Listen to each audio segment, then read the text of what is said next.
Because people who are fit stay younger. People who are fit are younger. A fit 60-year-old is in better shape than a sedentary 30-year-old. Everybody remember Jack LaLanne? The guy who sold the juice machines? How many push-ups did he do for his 92nd birthday? You know, he was out there doing 1,000 push-ups. He was the guy who swam towing, 6 or 7 rowboats filled with sandbags for a mile just to prove that when he was 90, just to prove that he could. And people who do that stay healthy. We know we can take 90-year-olds in wheelchairs and nursing homes, and we can give them weights and make them stronger. Yes, we give them 1-pound weights, and yes, getting stronger means they walk to the dining room, but that happens to be a pretty big deal when you're 90. So the fact that you're healthy and fit today makes a huge difference in your life. What kind of difference does it make? It's going to keep you looking younger. What was that? It helps you feel better. It helps you do more. It helps you be able to do more when you're 80 or 85. And that's worth a lot, by the way. It makes you look younger. It makes you stand straighter. It makes your posture better. It makes all kinds of things better. They just did a study. When we tell people to exercise and be fit because you're going to have less heart disease, which is true, and you're going to have less cancer, which is true, and you're going to have a heck of a lot less diabetes, which is true. Do you know what motivated people to exercise? The very short term, you look better. Had nothing to do with avoiding disease later. And this was kind of interesting because many of our messages have sort of been wrong in how we try to motivate people to exercise. But it's how you look. Now, we haven't always exercised. When did the fitness boom in America start? 2 names, Jim Fixx and Ken Cooper. Everybody know those names? Jim Fixx wrote the book, published in 1962, I think, called The Complete Book of Running. Jim ran miles of running. And he wanted everybody to run. He was an evangelist about running. And when he was 52 years old, he finished a run in his home state in Vermont and promptly died. At autopsy, he had advanced coronary artery disease in 3 vessels. Running didn't save him. Yeah, he'd smoked, but he started running when he was 34, so he didn't have much smoking time in there. What he had was a really bad family history. His dad had also died at 43. And so Jim Fixx tried to ignore his risk, which was the family history of heart disease, and fix everything by running. And there are people who think you can fix everything by running. And that's not true. The other person who actually coined the word aerobics was Ken Cooper. Ken Cooper was a colonel he's a physician, he was a colonel in the Air Force. And Ken was charged with making the Air Force more fit. This is in the 60s, early 60s. That's pretty interesting. Compared to today, you know one of the biggest reasons that we can't get enough recruits for the military? They can't pass the fitness test. They're too fat for us to recruit. We won't even recruit them. They're so far off the scale to have them lose weight. It's one of the leading reasons that we have trouble recruiting into the military today. People recruit and then they flunk out. They fail. So Ken Cooper was trying to make the Air Force healthier. And he teamed up with the Canadians, and they came up with this book, an idea called aerobics. And we all talk today about aerobics. And we understand exactly what it means, but at one time we didn't. And Ken counted points for running and swimming. I'm 64 years old, and I remember this when I was in my teens to 30s, that people were sort of having their little notebook and counting the points of how far they ran. Ken Cooper then went on to start the Cooper Clinic in Dallas, Texas, And the Cooper Clinic is an executive physical testing program where they test thousands of people a year. They're one of my competitors.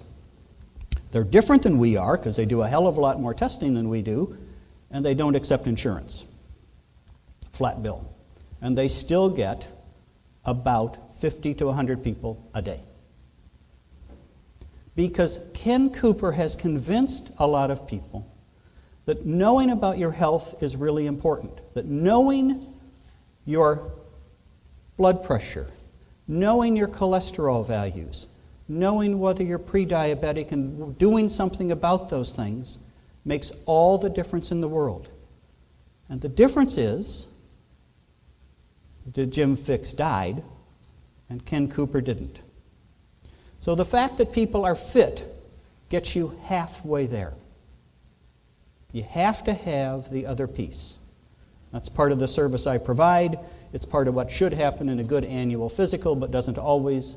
And it's part of what Freighter is trying to do, is we're trying to push more on this idea of prevention and helping people stay healthier. Now, the second thing we want to talk about today is you're fit, but are they? And by they, I mean everybody you know. You know, since 1850, life expectancy in America has increased 2.5 years for every decade in an almost straight line. It was 45 here in 1850 before the Civil War. Today, life expectancy at birth is 78. There have been different reasons all along why things improved.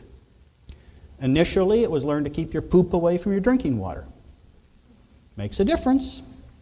We didn't always know that, remember. Then it was vaccines. Then it's a little better medical care. In the last 20 or 30 years, it's been all about knowing your risk factors, what I just talked about, and taking and preventing high blood pressure or high cholesterol levels. But we are facing, so this perfect straight line since 1850, for the first time in history, some of us, and I am in that group, it's led by J.L. Shansky from the University of Chicago, believe that the next generation behind us, the curve will either level off or decline. Most of us think, in this group, think that life expectancy for youngsters today will be less than it is for their parents. It is an epidemic of inactivity and being too short.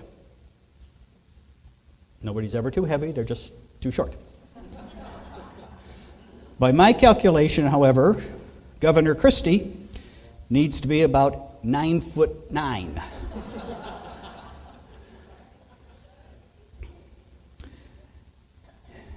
And he's emblematic of the problem. But when we look at kids today who are inactive, how many people here walked to school? Both ways, uphill in the snow, right? We all did. How many kids today walk to school? Almost none. How many people today walk to the grocery store or to a restaurant? If you're at work and you have half a mile to go to the restaurant, how many people will drive and how many will walk? A lot of times people will drive. When I give a talk for a national organization and I have to use their slides, and I can't use them here today, but I talk on wellness and this idea of non-pharmacologic treatment of cholesterol problems. And one of the slides shows somebody in a car being driven from their house to the end of the driveway to wait for the school bus. Yeah, and the house is clearly in the background, and the mother and the daughter are in the car, and the school bus is stopping. And it's really interesting. We also have a picture, it's a real picture of a man in a pickup truck with a dog on a leash. The dog is walking, the man is driving. And we all know this. How much exercise do we have to get all of our friends to do to start to get healthy? Taking an inactive person, so how much of America is inactive? Let me hear a number. How much? 17 or 70? Two-thirds. Yeah, two-thirds is totally inactive. Does so little exercise it doesn't count. Two-thirds of America. How many people in here get 30 minutes of exercise, and that includes walking, 5 days a week or more? And almost every hand's going to go up. That's why this room is different. And part of what we have to do is start to get everybody we work with, and everybody in our church, synagogue, school, whatever, or everybody in our neighborhood to take a walk. I'm a lifelong walker. Jane and I walk 4 nights a week. We know every other walker in our neighborhood because you run into them all the time after 25 years. But there are only about 30 of us in this little 4-mile loop that walk. I don't know where the rest of the people are, but they ain't walking. Maybe they're at the WAC. If they're at the WAC, I'm happy. Maybe they're in our coronary care unit, in which case I'm a little less happy. They're getting good care, but I wish they weren't there. Because that's kind of what happens. It only takes about 30 minutes of walking 5 days a week to make somebody active. That 30 minutes of walking actually turns on a gene that starts the body using blood sugar and insulin better. And we know it from hundreds of studies. And it's 30 minutes of brisk walking 5 days a week. That's all it has to be to move from a sedentary lifestyle to something that at least counts as active. You're active. You guys and gals who participated in this program are in that thin slice that's fit. How many Americans would fit in your category? Less than or more than 10%? Less than 10? Less than or more than 5? Less than 5. It's about 3%. It's a really small number. And we hang out with each other and with ourselves, so we see each other, everybody as being fit. But our biggest challenge is to get everybody to walk. And some of it is safe neighborhoods, and some of it is sidewalks. In Madison, there's a home for the elderly across from a shopping center. I can't think of the name of the road. It runs from downtown toward Middleton. University Boulevard? Yeah, how many lanes wide is that road? 6. 6 lanes wide, 45 miles an hour, and an elderly person is supposed to cross it so they can go walk inside the shopping center in the winter. It doesn't happen. We built something so they cannot get out and walk. We have neighborhoods where people can't walk. We have companies where people don't walk. We have companies where it's easier to take the stairs than it is to take the elevator than the stairs. All of those are opportunities for each of us to start to mold some different behavior and slightly motivate people to get a little more active. And I ask that each of you, as you sort of go out, think about how you're going to help that community. That community might be your significant other. It might be your kids. Getting kids away from television screens and computer screens is a hard task. But we got to do it. Even children have seen Seinfeld before. They can turn it off, they know what's going to happen. All they have to do is go out the door, Republicans turn right, Democrats turn left, Independents go straight ahead. That's how they do polling from a satellite. Walk for 15 minutes, turn around and walk back. That's all it takes. And those of you who exercise a lot in the morning and then go sit at your desk for 8 or 9 hours and don't move, that's not so good either. You got to be moving during the day. You sort of negate all the benefits you got from the exercise if you just sit. So I ask all of you to help me start to help our community get healthier. If we can get people from being sedentary and inactive to active, even 30 minutes a day, we've made the big health gain. That is a bigger health gain than getting a minimally active person who walks 30 minutes a day to a marathon. That's a smaller health gain than the first step. So the first step is the big one. But the step before the first step starts with you helping them decide they're going to take a walk. So thank you very much.